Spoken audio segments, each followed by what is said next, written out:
नमस्कार दोस्तों, आज की कहानी एक भावनात्मक कहानी है। सुबह सुबह दरवाजे पे दस्तक हुई, तब मिसेस कपूर ने दरवाजा खोला। गंदे मैले कपड़े पहने हुई एक स्त्री, जिसके चेहरे पे काफी शालीनता दिखाई दे रही थी। उसके साथ एक नन्ही सी गुड़िया उसकी गोद में थी। मालूम होता था 1 या 2 दिन की ही बच्ची है। कांपती आवाज में उसने कहा, नमस्ते मैडम। उसे जवाब देते हुए मिसेस कपूर ने पूछा, कौन हो तुम और मुझसे क्या चाहती हो? कुछ पैसे चाहिए क्या? मैं तुम्हें देती हूँ। लेकिन जवान हो, शरीर से भी स्वस्थ लगती हो, फिर कहीं काम क्यों नहीं कर लेती? इस तरह से भीख मांगना बिल्कुल ठीक नहीं। और ये बच्ची किसकी है? कहीं किसी की बच्ची चुरा कर तो नहीं ले आई? एक ही सांस में मिसेस कपूर ने कई सवाल कर डाले। जी नहीं, मेरा नाम राधा है। मैं पास के ही गांव में रहने वाली हूँ।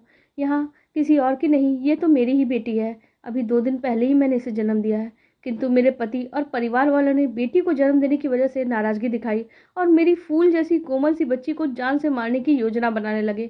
मेरी लाख मिन्नतें करने के बाद भी जब उनका रुख नहीं बदला, तो मैं रात को चुपके से घर से निकल गई। बड़ी ही मुश्किल से मैं अपनी बच्ची की जान बचा पाई हूँ। मुझे पैसे नहीं चाहिए।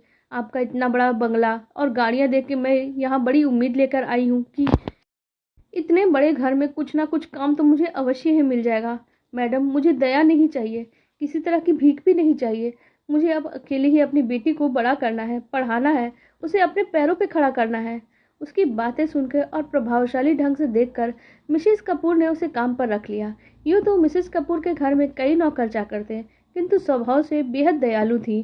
पढ़ी लिखी, समझदार और एक आकर्षक व्यक्तित्व की धनी थी। उन्होंने सोचा, कुछ ना कुछ काम तो मैं इसे दे ही दूंगी।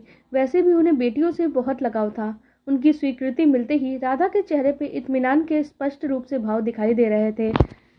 मिसेस कपूर ने उसे घर के अंदर बुलाया, कुछ खाने पीने को दिया और उसके बारे में सब कुछ जानना चाहा। तभी राधा ने उन्हें अपनी कहानी सुनाई। मैं पास के ही गांव में रहने वाली सरपंच जी की बहू हूँ।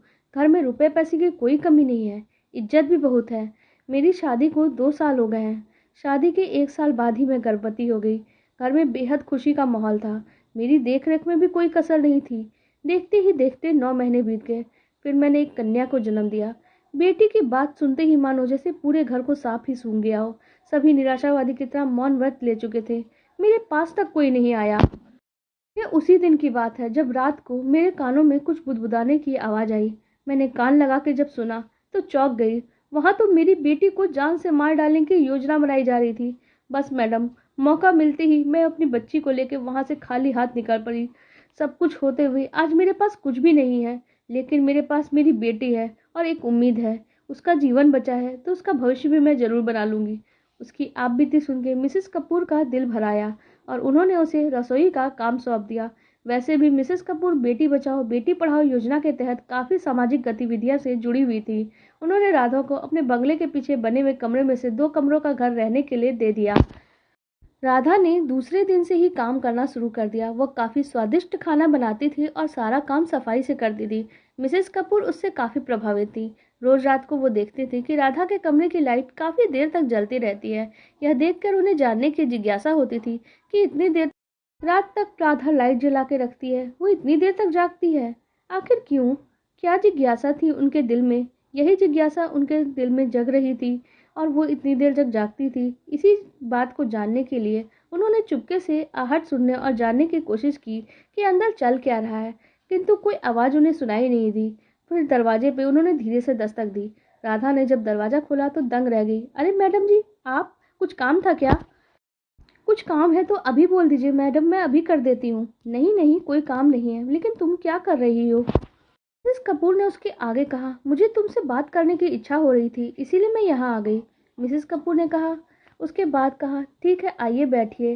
राधा ने विनम्रतापूर्वक कहा। मिसेस कपूर ने कुर्सी पर बैठते हुए देखा कि राधा के कमरे में कुछ किताबें रखी हुई है, तो शायद उसने पहले अपने वेतन से खरीदी होगी। तभी राधा से पूछ बैठी, ये किताबें? तब मिसेस कपूर ने कुछ किताबें उठा के पन्ने भी पलटना शुरू कर दिया, तो वो दंग रह गई, क्योंकि वो हिंदी और अंग्रेजी की कहानियों की किताब थी। तभी उन्होंने राधा से पूछा, क्या तुम पढ़ी लिखी हो? राधा ने तब उन्हें बताया, जी हाँ, मैंने एमए किया है, किंतु इतनी जल्दी में नौकरी कैसे ढूंढती? तभी उनकी बात काटते हुए मिसेस कपूर बोल उठी, लेकिन तुमने ये बात मुझे पहले क्यों नहीं बताई? मैं आज से ही किसी अच्छे स्कूल में तुम्हारे लिए बात कर सकती हूँ। राधा खुशी से फूली नहीं समा रही थी। कुछ ही दिनों में एक अच्छे स्कूल में हायर सेकेंडरी की टीचर के पद पे उसे काम मिल गया। धीरे धीरे समय गुजरता गया और उसकी बेटी अनुराधा भी बड़ी हो रही थी। वह भी माँ की तरह शालीन, सरल स्वभाव वाली और काफी आकर्षक थी। मिसेस कपूर हमेशा ही दोनों का ख्याल रखती थी। उनका साथ था, इसलिए राधा को कोई डर नहीं था। धीरे धीरे अनुराधा की पढ़ाई का खर्च बहुत अधिक बढ़ने लगा। राधा उसकी पढ़ाई को लेकर चिंतित रहने लगी थी। उसको चिंतित देख के मिसेस कपूर ने चिंता का कारण पूछा। तब राधा ने कहा, मेरी बेटी अनुराधा को मेडिकल कॉलेज में प्रवेश मिल गया है, किंतु वहाँ की फीस बहुत ज़्यादा है। मैं इसी बात को लेकर बहुत ज़्यादा परेशान हूँ कि ये सब कुछ मैं कैसे कर पाऊंगी। मिसेस कपूर को बेटियों की प्रगति के लिए हमेशा ही तैयार रहना पसंद था, तो उन्होंने फीस की जिम्मेदारी भी खुद उठा ली। धीरे धीरे समय बीतता गया और अनुराधा की पढ़ाई पूरी हो गई। वह एक बहुत बड़े अस्पताल में डॉक्टर के रूप में कार्यरत हो गई। अनुराधा बहुत ही मेहनत और लगन से काम करने वाली लड़की थी और अपने मरीजों का भी बहुत ख्याल रखती। बड़े ही प्यार से उनके साथ रहती थी। अस्पताल में वो सभी को प्रिय थी। अचानक एक दिन उनके अस्पताल में एक अधेड़ उम्र का व्यक्ति भर्ती हुआ, जो काफी कमजोर लग रहा था। शायद किसी बड़ी बीमारी ने उसे अपने चपेट में ले लिया था। उस बूढ़े व्यक्ति के शरीर में खून की भी काफी कमी थी और उसे देखने और उसके इलाज करने की जवाबदारी डॉक्टर अनुराधा को सौंपी गई थी। वह उस इंसान से मिली, उसकी तबीयत का हालचाल भी पूछा और उसका इलाज शुरू कर दिया। खून की बहुत ज्यादा कमी हो जाने की वजह से सबसे पहले उन्हें खून चढ़ाना था, लेकिन उनके खून से मिलता हुआ खून मिल ही नहीं रहा था। किंतु जैसे ही अनुराधा ने उनका ब्लड ग्रुप देखा, तब वह खुशी से झूम उठी और बोली, ये तो मेरा भी ब्लड ग्रुप है, मैं अपना ही खून दे सकती हूँ। और तुरंत ही उसने ही अपना ब्लड दे दिया। मरीज के शरीर में जब ब्लड पहुंचा तो उसे ताकत मिली। तब उसने डॉक्टर अनुराधा को बुलाया और कहा, बेटी, मैं तुम्हें धन्यवाद देना चाहता हूँ। तुम बहुत ही अच्छी लड़की हो। तुम्हारे माता पिता जरूर तुम पे बहुत गर्व करते होंगे। बाबा, आप आराम करिए। कह के अनुराधा वहां से चली गई। उसे डर था कहीं वह इंसान उसके पिता के बारे में ना पूछ ले, क्योंकि वह अपने पिता के बारे में सब कुछ जानती थी। शायद उसी दिन राधा की तबीयत खराब हो गई और मिसेस कपूर उन्हें अस्पताल लेकर आई।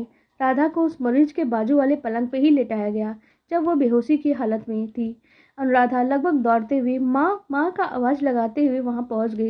तभी उस बूढ़े व्यक्ति ने भी अपनी करवट बदली और अनुराधा को चिंतित देख पलंग से उठ बैठा और पूछा, क्या हो गया अनुराधा बेटी?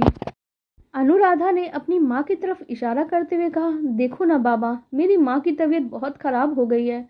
आप उनके लिए भगवान से प्रार्थना करिए। बाबा ने जैसे ही माँ की तरफ देखा, उनके पैरों तले जैसे जमीन खिसक गई। अरे, ये तो राधा है। अनुराधा मेरी भी बेटी है।